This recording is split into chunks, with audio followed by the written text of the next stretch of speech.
Hello, everybody. The webinar shall begin shortly.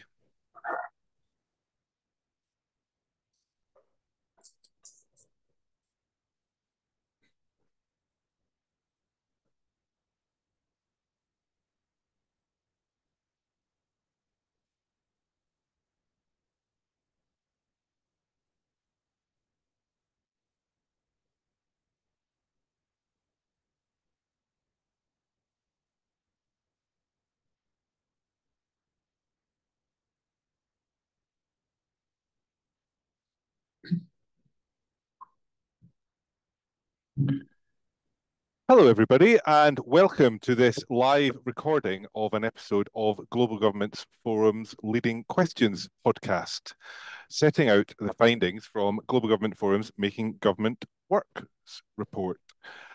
My name is Richard Johnson, and I'm the executive editor of Global Government Forum. And in this live edition of Leading Questions, we will be setting out the findings of the Making Government Work report, which identified 5 key pillars of a modern, effective public service.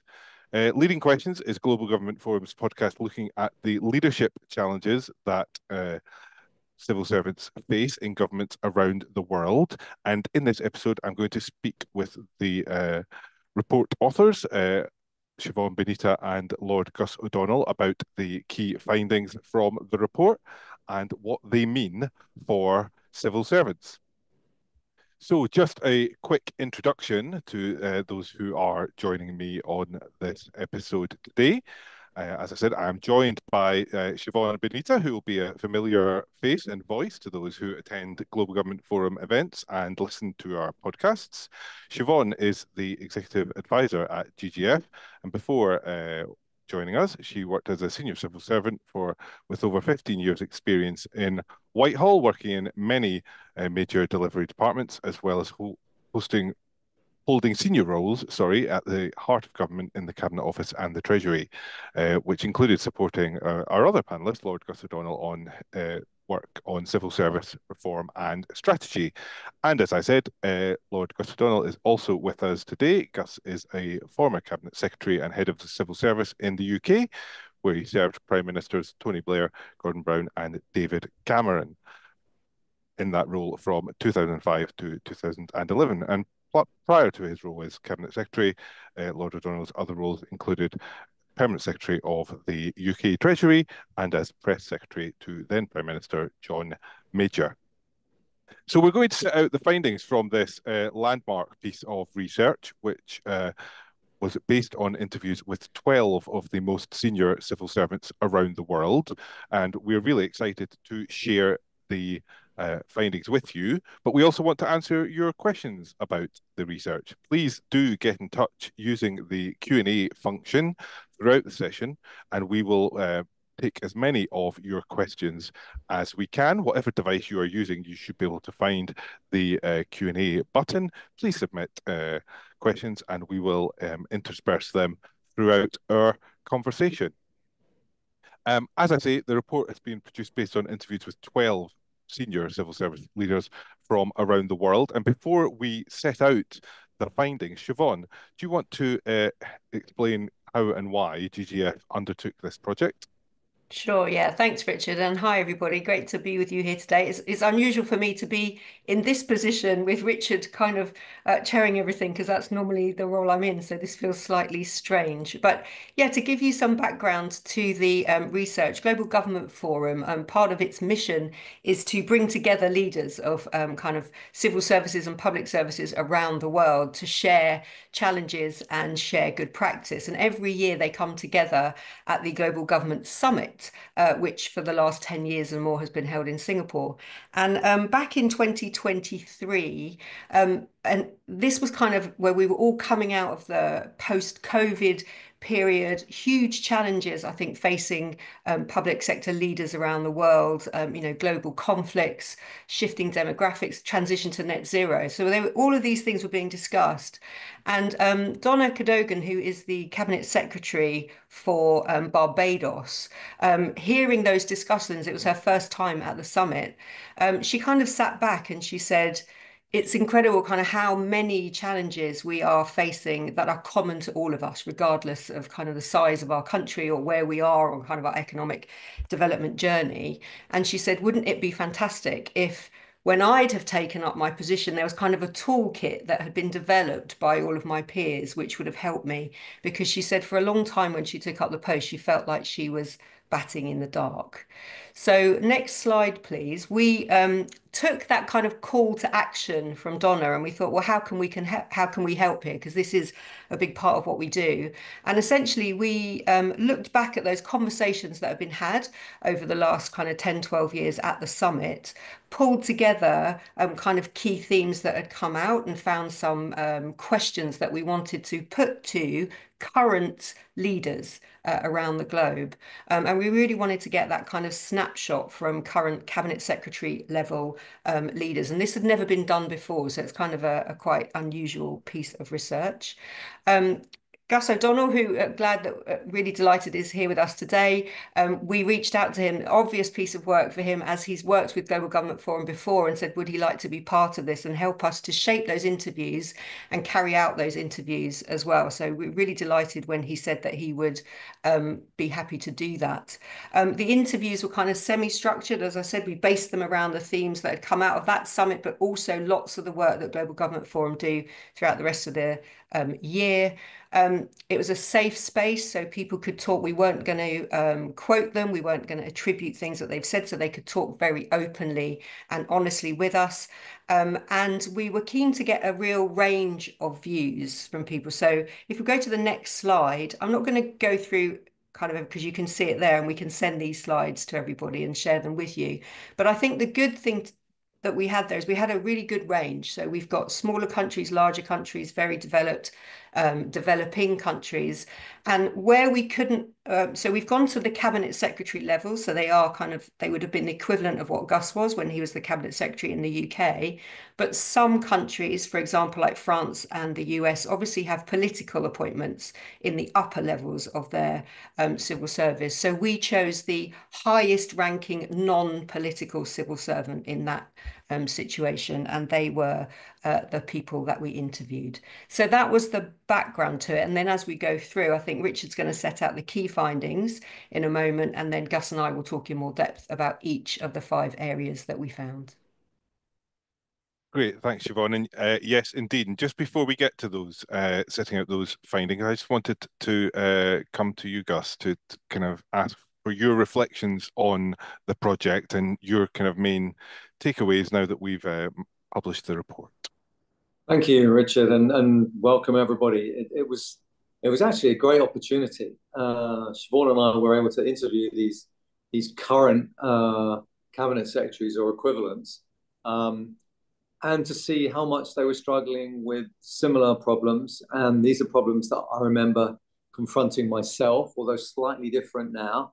And all of the leaders themselves, what struck me is it's quite a lonely job. If you're running things, quite often you can be in a situation where sometimes the ministers will be critical of the civil service, and they maybe go public in that criticism. That can make life very difficult. Sometimes the relationships can be quite strained.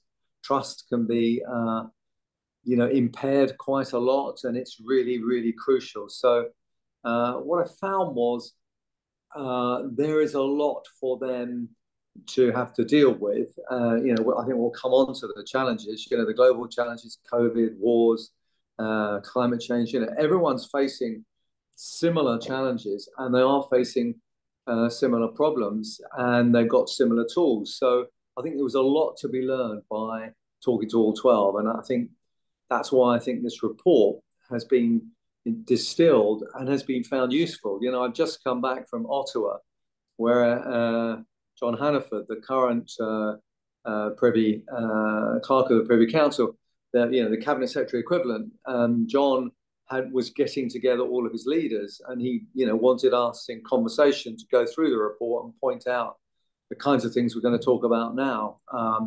So I think it's already proving valuable, and that's a good sign to me that we are actually trying to fulfill the requirement put forward to us by the Cabinet Secretary for Barbados. Yes, indeed. It's always fantastic from our point of view to hear that how the research is being used in governments around the world and the reaction that it is getting. So thanks both very much for setting out those initial thoughts. I just want to run through now the 5 pillars of a modern public service that were identified in the research. As we mentioned, these were kind of synthesized from the interviews with senior public servants about the kind of key features, building blocks of a modern public service needs. And the 5 that we identified as being key to making government work are, you'll see them there on the slide. Strong leadership with mutual respect and alignment between ministers and senior officials, building a highly skilled, inclusive and thriving public sector workforce, fostering an agile, digital and risk-taking culture focused on delivery, implementing working structures that transcend organizational silos, and cultivating a service trusted by its users and the public. Those are the kind of 5 overarching pillars that we found. In the full report itself, and you'll see these in the slides throughout the session as well, there are kind of 4 key points underneath that we think contribute to achieving each of those pillars. So yes, those slides will be available after the webinar as well, and please do read the report for all the information in detail. There's a lot more in the report that I think we will be able to discuss here, but we're going to have a discussion kind of based on each one of those pillars. I'm going to start by putting my question on the first pillar to Gus. I mean, the importance of leadership stood out in the report, and the need for an effective relationship between ministers and senior officials was a very frequent theme, and the need for a kind of shared vision, as well as the need for the civil or public service itself to have a stewardship of kind of the capabilities that they have to be able to meet the needs of the government of the day. But I think it's also fair to say that our discussions with leaders revealed that it's very challenging to align the kind of immediate political agendas that governments have with the long-term stewardship that is entrusted to civil servants. So, Gus, what are your reflections on what we found out from the interviews about leadership and the importance and indeed difficulty of creating that shared vision? Yeah, I think what was clear was civil services and ministers were producing much, much better results when there was that alignment, when it was absolutely clear what everyone was trying to do. And this can be a problem where a government gets elected and there's a program, but it's not that clear precisely what their objectives are, or they're a bit vague or sometimes contradictory. So trying to get that clarity about what are the outcomes they really want to achieve, and then communicating that across to the civil service and saying, here's the newly elected government, here's what they want to do, and getting them on board to kind of basically see how they can get on and deliver all of those things, which may be very tough with problems of, maybe there's not enough revenue. It's really hard to achieve big increases in, the quality of public services without spending some money and investing it. So, there are barriers along the way, which we'll talk about, I'm sure. But there's also this question that came up a number of times, particularly talking to Australian counterparts, about this issue of stewardship, where there's an issue that comes up where ministers, if you like, are looking into quite a short-term time horizon. They're thinking about the next election. They're thinking about not putting off tough decisions because they're going to be unpopular. And the civil service is saying, yes, but, for example, you committed yourself to net zero. Well, if we're to achieve net zero, here are the things we have to do now. Some of these will involve increased investment, possibly increased taxes, increased prices, maybe for fuel, for example. So that whole element of trying to safeguard the longer term capacity of the civil service is something that leaders really have to grasp and get. And then there's that question of, while they're delivering really well for the current government, making sure that a future government feels that they could also deliver for them. So, you know, that whole impartiality thing is really important. And then creating that culture, as you mentioned, about leadership and training people to come through. You know, alas, most ministers come in without much training. Let's be perfectly honest, they're special advisors as well. But in the civil service, we should be training leaders. We should be teaching people how to, you know, manage relationships with ministers, how to, you know, really turn leadership into something which delivers for the country and for the politicians. Great, thank you very much, Gus. I think that challenge has already been brought out in one of the questions, and I'll ask Siobhan to follow up in response to a question from Nigel Herbert. Thank you very much, Nigel. I'm going to boil this down slightly, and we might return to your second question later in the session. But Nigel said he'd be interested to hear what the findings from the research interviews were around his first point. How does the civil service best align citizens and employees behind the mission of government, and help citizens and staff understand how they can best contribute and support that mission? I mean, we use the word stewardship in the report, as Gus mentioned. Australia has kind of moved fastest on this. We mentioned that in the report. It's been embedded into their civil service code, but other interviewees from different locations as well mentioned it, and that seems to me to be one of the cruxes of what we found out in the report, Siobhan, was that getting that alignment between the permanent civil service and ministers is key to government. And then, you know, once you can achieve that, hopefully then you can share it throughout an entire civil service, a massive organisation, of course, and then indeed beyond that onto citizens. Yeah, I think going to Nigel's point, I think there's two things there. In terms of employees, so staff, maybe public sector staff, I'm making the assumption Nigel is talking about there. I think it goes back to what Gus says. Ministers have to be clear on what they want. So there has to be a vision, there has to be a mission that people understand when they come in. And I think in some countries over the last few years, the civil service has struggled because they haven't felt like ministers have come in with that clear sense of what their mission is.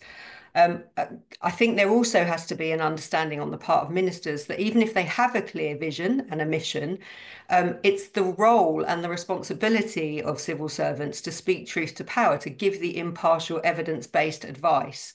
And I think what our leaders were telling us is there was a sense that if a minister was very clear they wanted to do something, but they were getting advice from civil servants that might not be the right thing to do, or there might be other ways of achieving the same goal, the minister was seeing that as blocking them. And I think there has to be some recognition, actually, and I think it goes back to what Gus was saying in terms of better training for ministers of what the actual role of a civil servant is. So it shouldn't be seen as blocking. It needs to be seen as protecting ministers in a way and giving them all of the information that they need to be able to take proper informed policy. So there's that clarity, I think. Just one thing there was, before I go on to citizens, there was the flip side to that, which some of our civil service leaders that we interviewed said, because civil servants were worried that ministers were going to perceive them as being blockers, they were no longer giving good evidence-based advice. They were trying to second guess what ministers wanted. So I think there's a kind of downward spiral there, and I think that needs to be reversed in a lot of countries. I would just add, Siobhan, that it's not all quite as bleak as that. That you know, if you go, for example, Singapore comes to mind. You know, where you've got mutual respect between officials and ministers, and that shows you that if you've got that mutual respect, it works. Yeah. And a clear vision about what they want to do. So Absolutely. Yeah. I'm talking, I guess, where we found that it wasn't working so yeah, well. And going back to Nigel's point about citizens, we'll definitely come on to this, I think, when we talk about trust citizens with you. But again, I think a lot of it came down to both from the interviews we did, but also other events and webinars and research we do with Global Government Forum. There is a sense of a need for better communication between government and citizens, again, about what the mission is, what the government are trying to achieve. And interesting, for those who are joining us globally, we have a new government now in the UK, and they have come in with 5 missions. And it's quite interesting to see that play out in terms of how they are trying to communicate what those missions are to the public and whether that's being well received or not. So that communication with citizens is really important. But also, I think around the world, governments are trying different ways of developing policy by bringing in citizens much earlier into the process so that they feel much more a part of, engaged in, and able to influence the policy making process from the start. So it's not something that's being done to them, it's something that they are a part of. And I think that's really important as well. yeah. I would just add that for the democracies we're talking about here, remember when there's an election, you may have a government implemented with a third of the vote, and two-thirds Yeah. didn't vote for them. So there is a kind of, I've seen it actually. All prime ministers coming into number 10 Downing Street, one of the things they say is, we are here to govern for all the people. And it's their kind of first attempt to say, yeah, we were elected on this particular Yeah. manifesto, this particular set of things, but we realize that there are different views.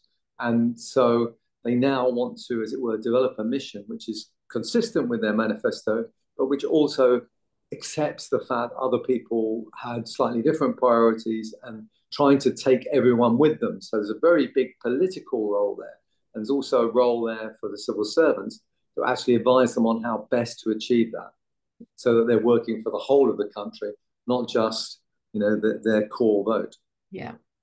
Yeah, absolutely. Thank you both. We'll move on to pillar 2 now, which, just to remind you, is building a highly skilled, inclusive, and thriving workforce. But just to say, you can kind of tell from that little discussion there, there's a lot in this report that we're not going to be able to get to in this conversation. So we will share the link at the end to make sure that people can read it in full. But I think this pillar, when we were putting together the report, Siobhan, it flows very nicely from the discussion on Yeah. leadership and about how to build the kind of capability in the civil service itself. What's your reflections on what we discussed in this pillar, and perhaps particularly on the kind of building capacity elements of it, and yeah, the key lessons that we found?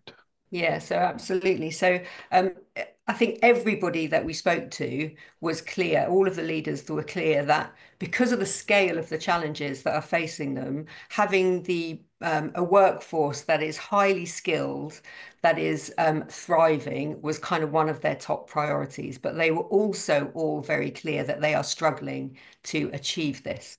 And I think some of the key challenges that they spoke about were how do you recruit and retain the best talent? And some of the barriers to that were things like really clunky recruitment practices. So somebody was saying, for example, if you go for an interview with a company like Google, and they might interview in the morning, offer you the job, and you're kind of working for them within a couple of days. A civil service recruitment process can take weeks, if not months, before you're in that job. And by the time you offer them the job, that person might have gone somewhere else. So there's the kind of lack of pace in the recruitment processes. There's a lack of diversity in the recruitment processes. So we still have quite a lot of unconscious bias, people were saying, around the world in their different recruitment processes. So they're not bringing in the widest possible pool of talent from their kind of public. And pay is still a really big issue. And I'm sure Gus might want to come in on this because I've heard him talk about this as well. But especially when it comes to the digital and tech talent that the public sector is going to need to embrace some of those new technologies that are really going to be crucial to meeting those challenges, the public sector just simply cannot rival what the private sector can pay. So people are really struggling in terms of how do they kind of square that. Some countries are being a lot more creative in the things they do in terms of having exchanges between sectors and making sure that if you're a civil servant, but you spend maybe 2 or 3 years in the private sector, it's not going to go against you. In fact, it will be good for you when you come back into the private sector. Some are looking at different pay incentives, whether they can have different ones for different professions, for example. So that's one issue, kind of all of those things about how you recruit and retain. Other challenges that people mentioned were an overuse of consultancy. We were really surprised by how many of the leaders that we spoke to said that when they came into position and they looked at the extent to which consultants were being used, this really surprised them, especially in some areas where they assumed that their civil service or their public service had the capability. So they were saying there's a lot more that needs to be done on reskilling and upskilling our own staff, people that are already in the public sector, or maybe also setting up things like in-house consultancies, because you might still want to have kind of centres of expertise, but we should build that within the public sector rather than always looking outside. That said, there's a balance that needs to be struck because technology is moving so fast. For example, there is a kind of a recognition and an admission that if we don't have those people now, we are going to need to bring some people in from outside. So how do you kind of do that in a way that you make sure the people that you bring in still have the public sector values, for example, because that was one thing that people were slightly worried about. And the final thing I'll say on this, but again, there is so much under this pillar. It was really interesting the amount of times our civil service leaders mentioned the thinking they were doing around the workforce of the future, and in particular, how are you going to attract the younger generation into the public sector? And I think in terms of what younger workers are looking for, they do place more value on work-life balance. So I think there's a lot of thinking, what does hybrid working actually mean? And I think a lot of people, even who are positive about hybrid working, are coming up against some practical challenges now. We're kind of 2 or 3 years post COVID and we're trying to work out how does this actually work. So there's the work-life balance. And also finally, a lot of young people who are attracted by the idea of making the world a better place and not necessarily so motivated by money come in almost as campaigners. They really care about a cause.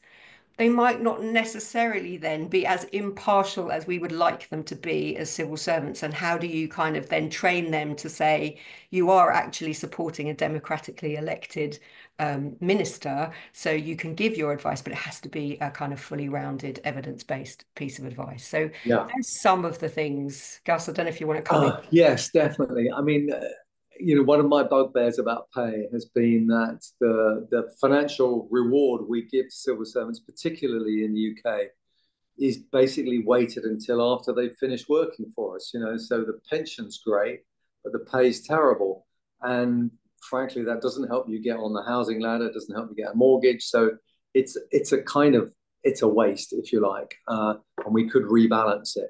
The other thing I'd say is, I'm a bit of a traditionalist on this, that the point that Siobhan was making about the young wanting to make the world a better place, I actually think even old guys like me wanted to make the world a better place. Come on. And that was part of why we joined. That's part of this public sector ethos. And we, to be honest, should exploit it. It's why when I had my 4 Ps, we need to be proud and passionate about what we do in public service because we're trying to make people's lives better, particularly those who are struggling and have had problems. So but you have to combine that, which comes to your point about the kind of workforce we need, with pace and professionalism, which is it's the gifted amateur is gone, right? We need now people with digital skills, with understanding AI, its limitations, its risks, and all of the rest of it, and its great opportunities. So to me, it's the future public sector workforce should be people who have a real spirit of pride and passion about what they're doing. They care about their own well-being and the well-being of the public, but the well-being of their staff. And I think COVID taught us all that you have to really pay attention to the well-being of your staff and be a good manager and leader in that. And the point about consultants, I was struck by how commonly that came up as to, lots of issues would arise. And the easy way was to, let's just bring in some consultants. And of course, you then become dependent on them. You don't develop the in-house skills. And consultants, let's be honest, private sector, one of the skills they have is to keep you as a client and to cross sell you extra services and all the rest of it. Whereas actually what you might want to do is teach you how to have the skills so that you don't need them anymore, and you can see the conflict there. So I think these are things that leaders are currently very challenged with. And you're right about the whole passion and campaigning. We've seen that in our own, particularly when we had Department for International Development. People were very passionate about development, and wanting to help the poorest people in the world. But when you said to them, yeah, but like, how about moving somewhere else? It's like, no, no, no, this is all I want to do. And if a government comes in and says, well, actually, time's tight, we're going to cut the aid budget, they get very upset. So you have to realize that you are working for an elected government and there are constraints. And of course, there are limits. If you're doing things that you really disagree with and you don't want a part of, then, you should exit, no question. But, it's very important to have an impartial civil service that can work for across changes of party. And just on that impartiality, I think this goes back, Richard, to pillar one as well, and pillar two, is that there was a kind of sense, even in some countries where you wouldn't have expected this, and it was Chatham House Rule, so I'm not going to say exactly who was saying this, but I would say there was an unease, I think, amongst almost all of the leaders we spoke to, that impartiality was under threat, that increasingly ministers were looking for people who would follow what it was they wanted to do with very little resistance. Yeah, and that was kind of, very much brought home by the numbers of special advisors there were, and curiously enough, everyone referring to these very young, rather inexperienced special advisors making judgments that really they weren't very qualified to make. Yeah. So there are big tensions there. Yeah, yeah. Thank you both. I mean, just to say we're getting comments in that are more comment than question, but just to say people reflecting that the pillar one kind of leadership challenge that we discussed first of all, and I think it'll be expanded on by that little conversation there, is very much reflecting their experience. So just to reiterate to everybody watching along, if you do have questions on the report, please do share them, and we will share as much of them with Siobhan and Gus as we can throughout. But moving on to pillar 3, and I think you will find that a lot of this conversation it is all interconnected, but it's a nice flow from the capabilities we were just talking about there, to talk about the culture of public services, the culture that public services need to create, which is an agile, digital, and risk-taking culture focused on delivery. Siobhan, what are your reflections on what we found out under this pillar, and perhaps in particular, digital comes in at the nub of a lot of these conversations, doesn't it? Just like it did in the previous one about skills and how governments can build the kind of infrastructure that's necessary for transformation. Sure. I guess one of the first things before I get into the digital and data thing is I'm very conscious that as a former civil servant myself, I quite often end up defending civil servants against ministers. However, on this one, I think what we heard from the people that we interviewed is that frustration that ministers have sometimes, that things work very slowly, that people are blocking things, isn't always unfounded. That actually sometimes the bureaucracy and the way that civil services and public sector work can be very slow due to kind of traditional ways of doing things. So this sense that in a fast-moving world with all of these huge challenges, we need to be pacier and more agile, I think nobody would disagree with that. And I think what we found is there was a lot of efforts going on across civil services around the world to foster a more entrepreneurial and more kind of embracing innovation culture in their workforces. And there were some countries, I think in Estonia, they've spoken very publicly about this. They've created innovation units.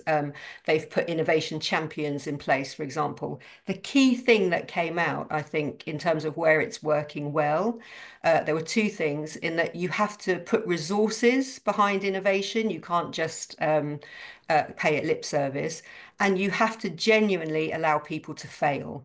And I think that's what people are really scared of in a lot of civil services, in that they're told they should try new things, but actually in reality, that's not the way that it is. And certainly in some of the smaller, more developing countries that we spoke to, I think they were really trying to get this sense of don't just do as you're told, please try and come up with ideas and be more kind of innovative. So that's just to say, you know, that frustration I think that ministers feel, there is quite a lot of evidence to back that up, I think. In terms of though, that securing the kind of digital infrastructure that we need, this is so fundamental. I think we're hearing this from lots of think tanks, we're hearing this from different governments around the world, that they know that to create that more agile workforce that's going to be more efficient, it's going to be crucial to meet these huge challenges that are coming. I think the big thing that everybody's talking about is generative AI, and lots of civil services really want to make the most of that because they see that as being the thing that will really rocket boost their kind of efficiency and productivity.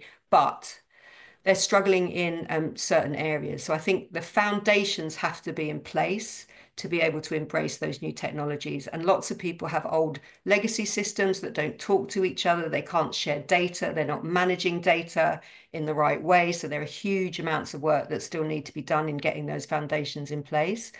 As we've mentioned before, they don't have the people with the skills to understand what needs to be done with data, to understand the digital transformation journeys that they need to go on. So I think there's a lot more that needs to be done there. And in terms of AI, I think there's a lot of activity going on in AI, but they're kind of running in two directions. So they're kind of wanting to race forward, and ministers in particular, and a lot of officials really want to use it in as many areas as possible. But they're also pulling back because they want to put the safeguards in place and make sure it's done safely and securely. And I think people are struggling with how do you get that balance right between regulation and maximizing the use of AI. And then the final thing, which is huge, and this could be a kind of webinar in itself, and it comes on, I think, to one of the other pillars that Gus is going to talk about, is everything that the civil service does, that the public sector does, you need to think about why you're doing it and who ultimately is it going to benefit in terms of a member of the public and the citizen, and how are you making the world a better place. So designing all of your own operations and the way you deliver services should always have the person at the heart of that design. And I think people were on different stages of that journey as well. Yeah, and if I could kind of follow up on that, I mean, this is sometimes, you know, the economist in me says that sometimes ministers come in with thinking that, you know, what's happening in the private sector can be seamlessly translated in what's happening in the public sector. But of course, it can't. You know, quite often, if you're failed by a company in the private sector, you can go to another company. If you're failed by the private sector, quite often there's nowhere else to go. In the private sector, you can put your prices, so you price lots of awkward customers out of your product. We don't do that in the public sector. So it is very different. And we need to understand that, you know, when we say, yes, we want an innovative culture, we want to accept failure, we need to be understanding about what that failure means. And you know, again, this is something that can be handled. You know, it's not in the private sector. You know, you don't want too many planes failing in the sky, do you? So they can work to, as it were, zero tolerances. And so, but quite often we're in this world where if there's a failure, it ends up the minister getting bad publicity. They get very upset. You know, why did we do this? And you're saying, well, we were trying something new, and it kind of mostly worked, but in a few cases it didn't. You know, I mean, you can imagine a situation in the UK now where we've got prisons that are full, and so they're releasing some people early. Well, inevitably, there'll be some of those criminals who are let out who will reoffend in bad ways. And, you know, there will be a cry, you know, why did we do this? And so, you know, quite often you're faced with situations where it's inevitable that there is going to be some aspect of failure. And ministers, I think this is the point really, ministers understanding this and saying, okay, I'm not going to be in that world where when everything goes right, I'm going to be out there taking all the credit. And when things go wrong, I'm going to be blaming my civil servants. You know, that definitely destroys that thing that I think I said right at the start, mutual trust and respect. That's what gives you results. Yeah.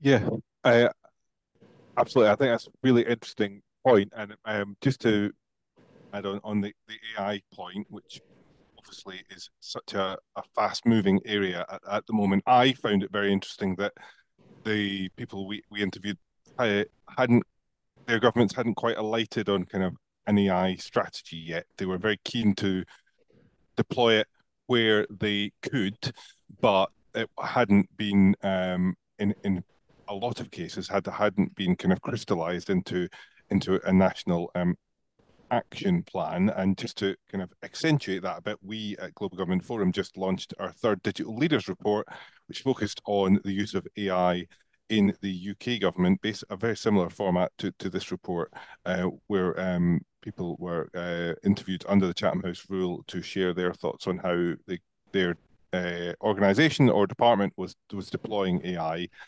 And yes, it's where that expression that Siobhan mentioned about one foot on the accelerator, one foot on the brake came from those interviews as well. So I think a lot of governments are trying to get that balance right in terms of how to use AI while in keeping the safeguards in place.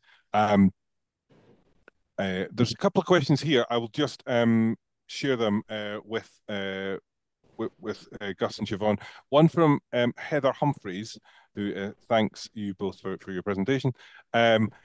It says, in your research, did you find factors that set governments up for success in digital transformation? I mean, I'll just share my recollections first. It links a little bit into the risk taking point, that kind of if governments were willing to try something different, usually in the modern world, that different thing is catalyzed by digital technology.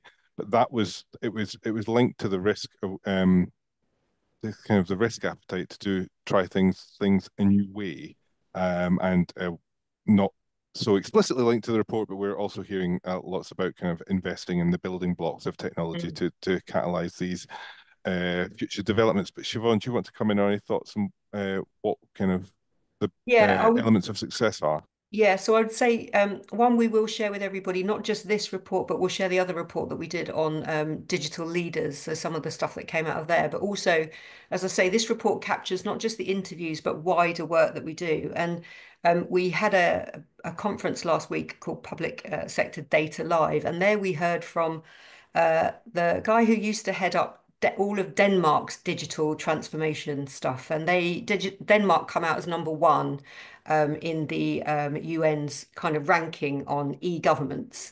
And I think what he said struck a chord with me, because it's what we've found from this research, but other research as well. There are some common factors of countries that are doing really well on their digital transformation journeys. And one of them is quite controversial because we don't have it in countries like the UK and the United States for various reasons. But having a digital ID, I think, is a really key building block if you want to do digital transformation properly, because then it allows you to join up services in a way that you can't do if you don't have like a digital ID. I don't know, Gus might have thoughts on that, but that's a very controversial issue in some countries that don't have it. Having leaders that understand digital, so not necessarily IT experts, but people who really understand the potential for digital and understand the language of digital. So a basic level of digital literacy across all of your professions. That's one thing as well that comes out. And good partnerships, I think, between the private sector and the public sector. So using the private sector as well to help the public sector on their digital transformation is something that I think countries that have done that have kind of said that has been a big part of their success in terms of achieving good digital services for their public. Yeah, just 2 points from me. I think on the digital ID, yes, it's a very good thing to get, but the thing that constrains it is people are very nervous and don't trust the government with their data. and they're worried about privacy, they're worried about all sorts of things. And I would say the right way to do this is to build that trust and establish why having a digital ID is really good for you. Why, if you've got that digital ID and you're knocked over in the road and you go to a hospital, then they will actually know that you are allergic to something, or they might know your blood group or something, that's really, really vital for your survival even. So I think, number one, it is a really crucial part, but you have to do it on the basis of trust. And number two, it's really unfair that the bloody Scandies win everything. You're telling me that it's Denmark. I thought at least it was Estonia. That was someone new, but No, Estonia are very good, but it's Denmark. okay. But they did say part of the reason they can do all these things is because they do have higher levels of trust Yeah, in their governments than other agreed. countries do. And that's why. So, for example, we heard from the chief data architect in NHS England, and she was saying they would love to share data more with different organizations, and they're doing a lot of that. But there are some red lines they know. For example, in the UK, just to explain to our global audience, they've had a very clear message from the public that they don't want health data shared with the Department for Work and Pensions, that would be a red line, for example. So there are all these different challenges and barriers depending on your country, I think, that mean it throws up challenges for your digital transformation. I think one thing that we do know is that some countries are doing digital transformation where they're creating great websites, so you can go on a website and you can kind of Google things. Actually, that's not proper digital transformation. What you have to do is fundamentally change all of those systems behind the scenes so that genuinely, if you tell the government something once, you shouldn't have to tell a million other departments. That joining up should be done by the systems behind the scenes. But that takes a lot of money. And as I say, it goes back to changing all your legacy systems, changing culture, sharing data in a different way. All of those things, I think, going back to Heather's point, are some of the building blocks you need to have in place. And one thing I would add is one of the advantages of digital and having a digital ID and digital approaches to things is it automatically takes you across those departments. You were saying about data is being held by a department, health can't share it with Yeah. DWP and, work and pensions and stuff like that. And we are always looking for ways to break down those silos, those barriers. And actually, digital can give you a way through it. Yeah. But you do need to kind of manage that trust Yeah. issue along the way. And in the countries where it works well, it's the same ID that you have for private sector and public sector. So Right. they really do focus on that unique identifier. Yeah. Okay. Good. Thank you both. We'll move on to pillar 4 now, and we do have some questions that relate to that coming in already, which is excellent. But pillar 4 is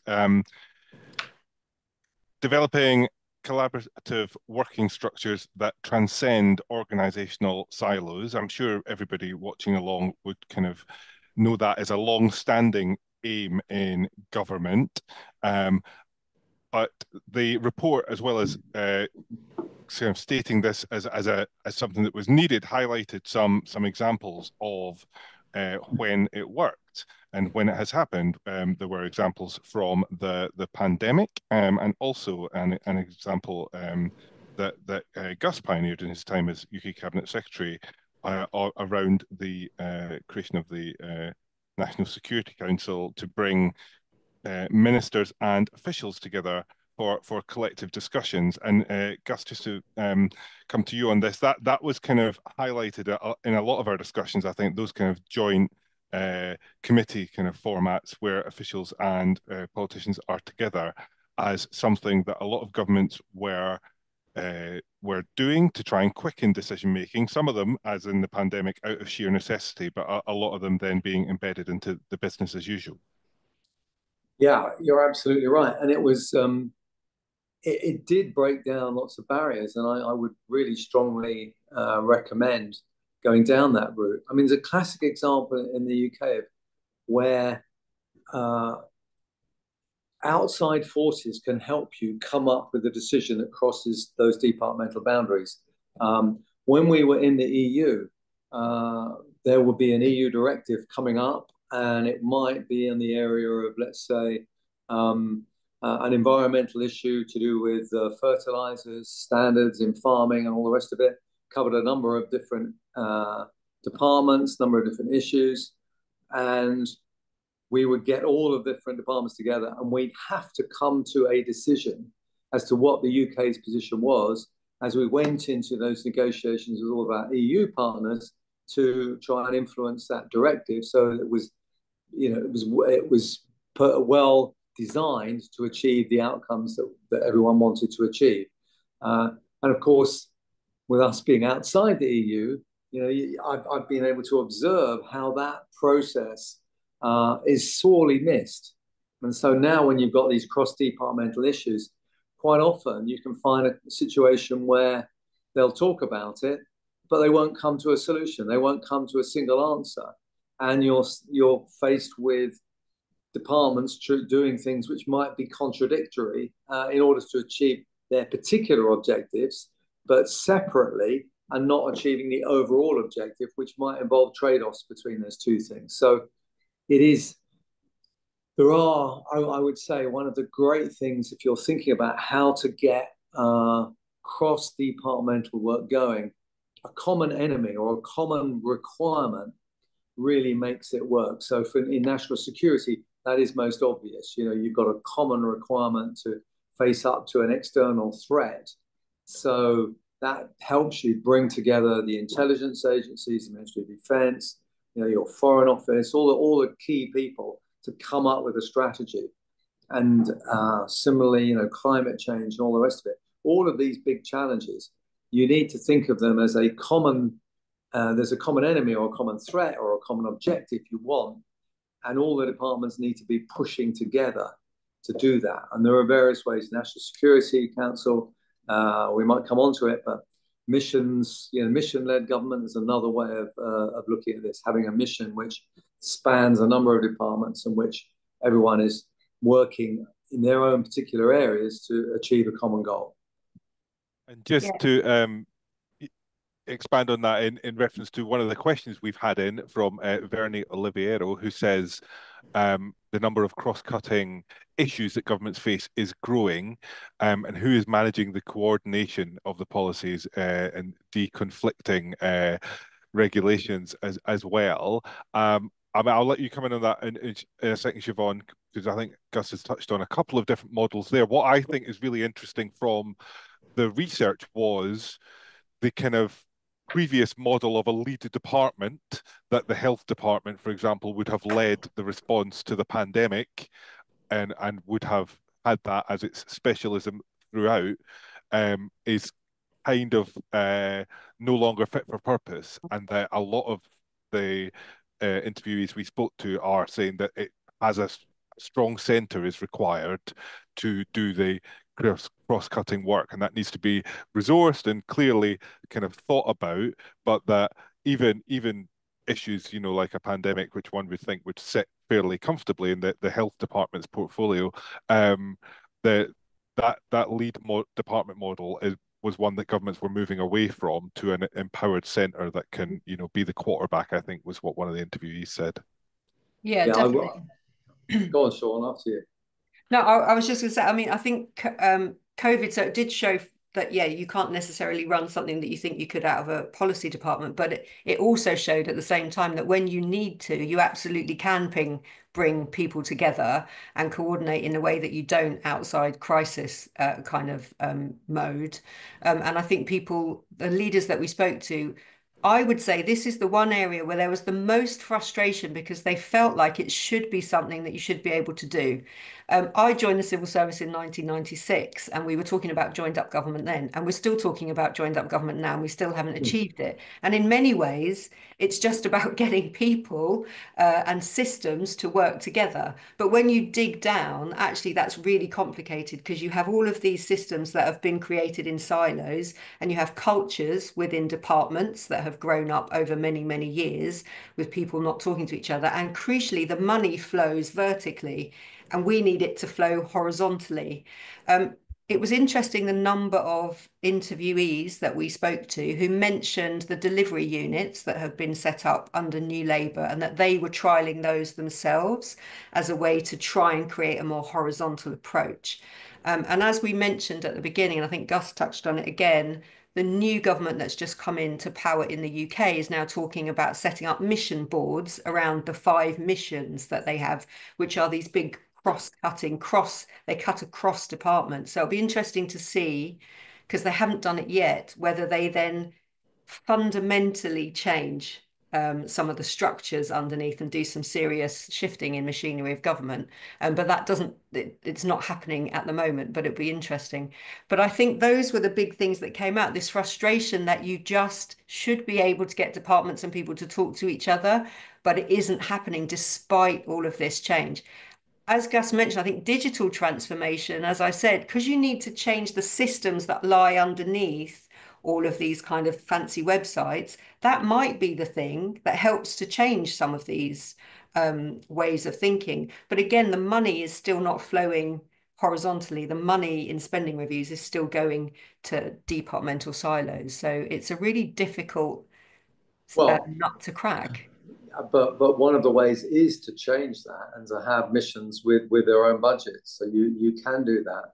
I think it was absolutely true that these kind of cross-cutting issues are really problematic for governments. I think the other thing we should all bear in mind, though, of course, is that there's two elements to this. There's the kind of what I call the devolving down and devolving up, as it were. Quite often, a lot of these issues need to be solved at community level, and there'll be different things you should do in different communities. So, in that sense, you need to devolve power down and accept the fact you're going to have lots of different answers, because the right question in a relatively poor region might be right solution might be very different from one in a very advanced region. And the second thing about devolving up, that whatever we do on climate change in any one country, we need to understand that this is a global problem. Unlike migration is a global problem. There's only so much you can do at the national level, and that part of the solution to these things. And I think most of the kind of cabinet secretary level people get this, is that you need the international institutions and international cooperation to work well. And of course, there is some frustration that the international architecture, you think about the IMF, the World Bank, they were all developed post-Second World War with a thought of economic redevelopment, and they weren't designed around dealing with problems like climate change. It'd be a classic, so the UN does its best, but it's an institution that finds it hard to actually bring people on and make them commit to something and then keep to those commitments. I just want to put a question to you, Gus, just quickly before we move on to the next pillar that's came in from Todd. Todd asked this question in relation to the third pillar, but I kept it back because I think it works nicely with this conversation as well. Todd asks, what did the research hear about the impact of the accumulation of internal rules in a civil service that all add up to a kind of major hardening of the arteries, undermining the ability to work more agilely? I was going to flip that on its head somewhat and ask you your experience with those kind of mixed committees that we talked about. Are those really good at kind of zeroing in on what's important and getting to the art of the possible a lot quicker, and perhaps working out which rules are necessary and which ones aren't, and what inhibits action and what can make things go faster? Yeah, I mean, there's nothing like a big external threat for everyone to kind of jump, and for those rules that you thought were absolutely essential to be ditched. I mean, if you look at during COVID, I think that was a great lesson for us. We thought that the trials that a new vaccine would have to go through would take X years. And we discovered that a lot of the processes could be run in parallel, that we could get through it much more quickly. And you have to ask yourself, well, why did it take a crisis to get us there? And I think the question is absolutely right, that there are lots of rules and regulations both internally and externally, in the way we've regulated different industries, that are anti-innovation. And it's with that mindset, I think this is going to be a really big topic, not just for the UK, but for the whole of Europe. We've just seen that excellent report by Mario Draghi, like basically the UK, the EU, we are all falling behind the US in terms of growth, and those gaps are getting bigger and bigger, and we can't afford for that to happen. We need to think about, what do we want to do? How do we want to improve our societies? I mean, okay, it's growth isn't everything, but it's a chunk of it, because growth creates tax revenue for you, which allows you to improve public services. So I think there is a real challenge for us to always be stress testing the rules to say, are they appropriate? Are they stopping innovation? And also, when the world's changing so radically, AI is changing so many different things, that what was appropriate before is no longer appropriate now.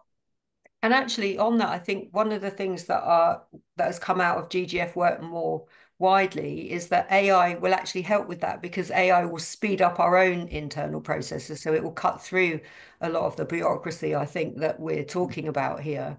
The one thing I would add to the COVID thing is, I know we often put it forward as a showcase how you can do things quickly and how you can cut through the rules, but it does also show that when you drop some of those checks and balances, that itself brings in risk. So lots of the countries that we interviewed talked about the problems that they had with procurement, and how they'd given contracts, and they hadn't received the goods and things like that. And so I think that's the challenge that we're faced with, is all of these things are put in place. We don't put in place rules and regulations for no reason. They're there for a good reason, but it's getting the balance right and understanding, where you can move fast and where you can't. And one of the things that constantly comes up is the GDPR regulations, for example, that people think they can't share data, because we've kind of, across Europe, this for people that are listening from Europe, we have GDPR rules about what data you can and can't share. Most cases you can share the data, but we've kind of hammered it into people that you can't share the data, and that by the time you realize you can share the data, it's been months, after somebody has asked you whether you can share this data. So I think, it's striking the right balance, I think, with some of these rules. Yeah, absolutely. That came up a lot, didn't it, at Public Service Data Live Yeah, last week, about how to empower people to realize what they can actually yeah, do to share data. yeah. Great, thank you both. We're going to move on to the fifth and final pillar now, which is cultivating a public service trusted by its users and the public. You can see the kind of key building blocks, as it were, for that pillar on that slide. And among the points there is the need to maintain open and effective communication with all citizens to foster inclusion and transparency. We've already touched a bit on that, I think, from Nigel's question earlier on about how best to align citizens with the mission of government. But Gus, I just wanted to kind of ask you for some reflections on this pillar in particular, kind of how prominent concerns over trust were when you were cabinet secretary, and your reflections on how the people we interviewed are kind of dealing with the trust issue now. Certainly, I mean, trust is always absolutely vital, and you can see it. Those countries that have got better levels of public trust actually have higher levels of life satisfaction, tend to be in better democracies. There's all sorts of things that go with better trust, and I think it's about honesty as well. That I think governments quite often feel that they're not prepared to face up to the fact that difficult, tough choices will have to be made. We're in a world where people want governments to do more and more, but they want taxes to be lower and lower, and that's just not going to work. So there is a leadership issue here, both for civil servants in their conversations with ministers, and for ministers in their conversations with the public, to actually be honest with people and try and develop trust by saying, look, I'm not going to tell you I can solve these problems overnight. I'm not going to tell you that I can solve these problems without actually having to ask you to pay higher taxes so that we've got more money to spend on these things, and developing that degree of honesty, which is absolutely crucial. So, I really do think that's the heart of this. Trust is really important, and we just need to develop ways of ensuring that the public feel greater levels of trust in their politicians. Because at the moment, in the UK, there's this massive gulf between trust in politicians and trust in civil servants. Trust in civil servants being a lot higher than trust in ministers, and that's not surprising given the last few years in the UK. But it's a common problem that people are kind of questioning whether they can trust their politicians. Although at the same time, there is one thing that's going the other way, that if you don't trust people to do something, you think you wouldn't want them to get involved. But actually, more and more people want governments to do more and more around the world. So there must be something about governments that they actually quite like, but they want to do it without actually paying any more tax, and that's pretty tough. And yeah, just to build on that, Siobhan, one of the quotes from the report from one of the senior officials we interviewed was, this is a direct quote: "We're talking about governments doing more things than they've ever done before, and net zero is going to mean even more still. So we need trust in government to be high." It's really critical, not that it hasn't been before, but the scale of things that governments have to deal with now really does require that trust from citizens, and it requires an effort to build it. Yeah, I think there's a couple of things to add to what Gus said, and in light of that quote. So a lot of our leaders said the best way to build that trust that Gus was talking about is to deliver great services. So the more services that you can deliver that people experience and they make their lives better, the more they trust in their government. And that's where I think you go back to countries like the Nordic countries, where they have high levels of trust. They have excellent public services. So I think there's like a virtual circle going on there. The other thing that I think has probably changed over the last few years, and probably wasn't such a big issue when you were Cabinet Secretary, Gus, was just the explosion of kind of fake news, social media, conspiracy theories, many of which peddle a narrative about government and the state and everything, which is a very negative one. And so a lot of our leaders said that they are struggling with, do they need to develop a strategy to kind of counter some of that, to help build that trust, to counter the negative stories that are out there about the civil service and about government. And one of the ways I think the success stories, because we also want to share success stories, is I think where some countries have started to champion kind of success stories, to put them out in the media, to have like award ceremonies, I think, for great things that are being done in the civil service and the public service. And that's one way that you can start to showcase the way that the public service and public sector is helping to make people's lives better. So it's really difficult, but I think, this sense of having to build trust has always been important, but building it in this context of so much negativity and fake news has just become ever harder, I think.